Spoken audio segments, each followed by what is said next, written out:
Hello बच्चों, मैं हूं सौरभ सर।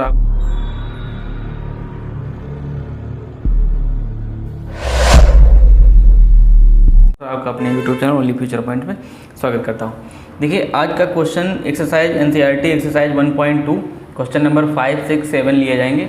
देखिए, क्वेश्चन नंबर 5 में क्या दिया गया है, जांच कीजिए कि क्या किसी प्राकृतिक संख्या n के लिए संख्या 6 पावर n अंक 0 पर समाप्त होता है। यानी यहाँ पर जांच करना है कि 6 पावर n कोई भी संख्या 0 पर समाप्त होती है कि नहीं होती। तो हम लोग सबसे पहले 6 का अभाज्य गुणनखंड निकालेंगे।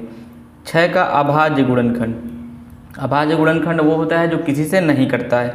देखो, अभाज्य गुणनखंड, तो अभाज्य गुणनखंड इसके केवल दो ही ये आएगा, 2 इंटू 3 और पावर n, है ना। 6 की पावर n था तो 6 पावर n हो गया। 6 पावर n का अभाज्य गुणनखंड 2 इंटू 3 की पावर n हो जाएगा। अब यहाँ पर एक पॉइंट ध्यान रखिएगा। पॉइंट क्या याद रखोगे, देखो, जबकि यहाँ पर एक पॉइंट ध्यान रखना कि जबकि कोई प्राकृतिक संख्या कोई भी प्राकृतिक संख्या जो है, कोई प्राकृतिक संख्या जो शून्य पर समाप्त होगी, कहाँ पर समाप्त होगी, शून्य पर समाप्त होती है, शून्य पर समाप्त होती है, शून्य पर समाप्त होती है, उसके अभाज्य गुणनखंड, ध्यान देना, उसके अभाज्य गुणनखंड 2 इंटू 5 की पावर n के रूप का होता है। किसके रूप का होता है? 2 इंटू 5 की पावर n के रूप का होता है। लेकिन ये किसके रूप में है, तो ये ध्यान दो, 2 इंटू 3 की पावर n के रूप में है। तो यहाँ पर क्या लिखा जाएगा, अतः, क्या लिखा जाएगा, यहाँ पर लिखा जाएगा अतः 6 की पावर n शून्य पर समाप्त नहीं होगी, शून्य पर समाप्त नहीं होगी, प्रूव्ड। अब यहाँ पर एक बार फिर से समझो, क्वेश्चन ये है, बहुत डिफिकल्ट है, ये ध्यान रखिएगा, ये क्वेश्चन इंपॉर्टेंट रहता है बोर्ड के लिए। जांच कीजिए कि क्या किसी प्राकृतिक संख्या n के लिए संख्या 6 पावर n अंक 0 पर समाप्त होती है कि नहीं। देखो, 6 पावर n का अभाज्य गुणनखंड क्या हो जाएगा, 2 इंटू 3 की पावर n। यहाँ पर ये पॉइंट इंपॉर्टेंट है, जबकि कोई प्राकृतिक संख्या जो शून्य पर समाप्त होती है उसके अभाज्य गुणनखंड 2 इंटू 5 की पावर n के रूप में होते हैं, और जबकि इसका अभाज्य गुणनखंड क्या है, 2 इंटू 3 की पावर n के रूप में, अतः यह शून्य पर समाप्त नहीं होगी। तो ये क्वेश्चन इस तरीके से लगाया जाएगा। उम्मीद है ये क्वेश्चन समझ में आया होगा। अब अगला क्वेश्चन देखते हैं, क्वेश्चन नंबर 6। देखो, क्वेश्चन नंबर 6 क्या कह रहा है, व्याख्या कीजिए कि 7 इंटू 11 इंटू 13 प्लस 13 तथा 7 into 6 into 5 into 4 into 3 into 2 into 1 और प्लस का 5 भाज्य संख्या है। भाज्य संख्या का मतलब ये संख्या किसी न किसी से कट जाती। तो यहाँ पर हम लोग सब पहले मान लेंगे, माना कैपिटल A बराबर 7 इंटू 11 इंटू 13 और प्लस का 13, ये मान लेंगे, ठीक है।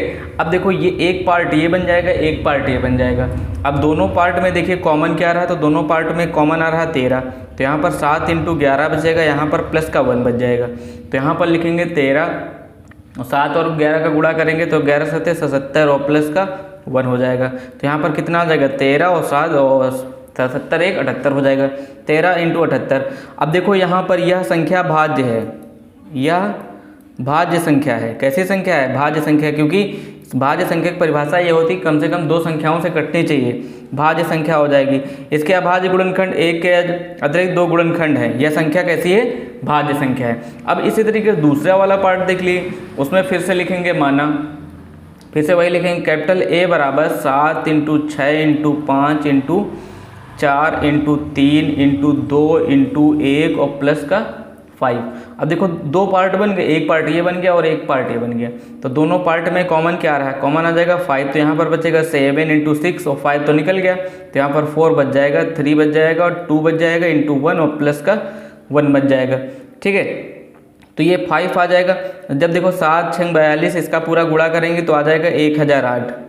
कितना आ जाएगा, 1008 और प्लस का 1। तो यहाँ पर 5 इंटू 1008 करेंगे तो ध्यान दीजिएगा, 5 इंटू 1008, 1008 और 5 1008 और 1 9 कितना हो जाएगा, 1009। देखो, 5 इंटू 1009 हो जाएगा, कितना हो जाएगा, 1009 हो जाएगा। यह भी संख्या कैसी है, भाज्य, यह संख्या भी भाज्य है। कैसी है, यह संख्या भी भाज्य है। कैसी संख्या है? भाज्य है। इसलिए ये प्रूव्ड हो गया कि यह संख्या भाज्य है, क्योंकि इसके भी अभाज्य गुणनखंड एक को छोड़कर 2 गुणनखंड होंगे। इन संख्याओं के, ध्यान देना, इन संख्याओं के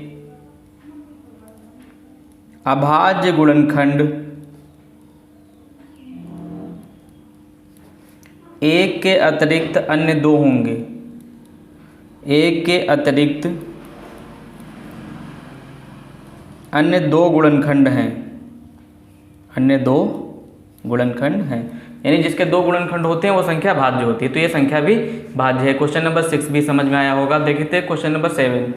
देखो क्वेश्चन नंबर 7 जितना ही बड़ा है और उतना ही छोटा, यानी कह सकते हैं जितना बड़ा लिखा हुआ है उतना ही छोटा है, बहुत ही कम समय में हो जाएगा। देखो लिखा है, किसी खेल के मैदान के चारों ओर वृत्ताकार पथ है।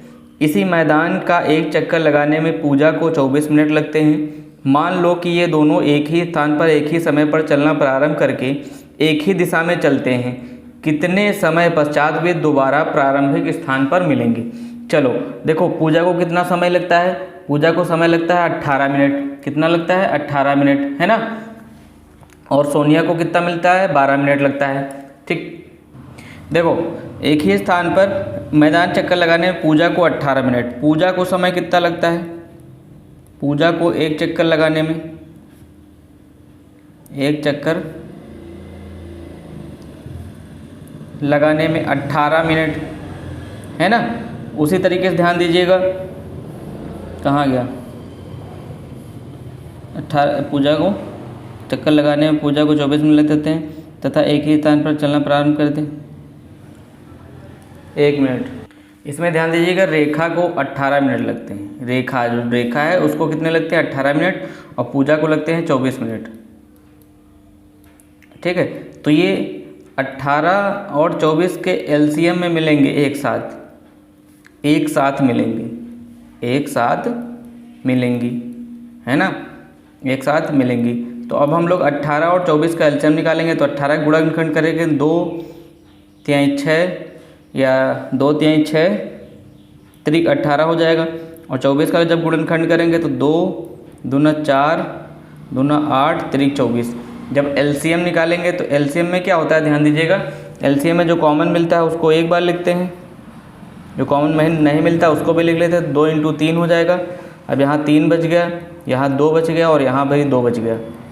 तो इसका गुणा करेंगे तो गुणा करने पर कितना आ जाएगा? ध्यान दो, गुणा करने पर कितना, देखो 2 तिहाई 6 त्रिक 18 दूना 36 दूना 72, यानी 72 मिनट पश्चात एक साथ मिलेंगी, एक साथ मिलेंगी।